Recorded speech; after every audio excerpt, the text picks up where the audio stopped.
गणेशोत्सवाच्या खरेदीसाठी पुणेकरांनी मंडईमध्ये चांगलीच गर्दी केलेली आहे। सजावटीचं साहित्य घेण्यासाठी पुणेकरांनी गर्दी केली, याचा आढावा घेतलाय प्रतिनिधी बालाजी पोद्दार यांनी। बघूया। राज्यात उद्या सर्वत्र गणेश उत्सवाची धामधूम पाहायला मिळणार आहे। गणेशाचं आगमन होणार आहे।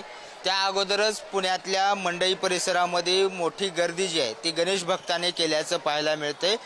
गणेश आगमनासाठी लागणारं पूजेचं साहित्य असेल, हार असतील, फुलं असेल, सजावटीचं साहित्य असेल, डेकोरेशन असेल, मिठाई असेल, या सगळ्यांची खरेदी जी आहे ती आज प्रत्येकजण आपल्या गणेशासाठी करतोय। आणि त्यामुळेच आज सकाळपासून जी आहे ती पुण्यातल्या मंडई परिसरामध्ये, पुण्यातल्या लक्ष्मी रस्त्यावरती प्रत्येक ठिकाणी जी आहे ती गर्दी पाहायला मिळते आहे। आणि आपल्या गणेशाची सजावट करण्यासाठी साहित्य घेताना, त्याचबरोबर पूजा अर्चेसाठी लागणारे पारंपरिक जे काही साहित्य आहे, फळं असतील, फुलं असतील, या सगळ्यांची खरेदी जी आहे ती आज जोरामध्ये सुरू असल्याचं आपल्याला पाहायला मिळते। आणि त्याचं दृश्य जे आहे ते पुण्यातल्या मंडई परिसरामध्ये आपल्याला पाहायला मिळते।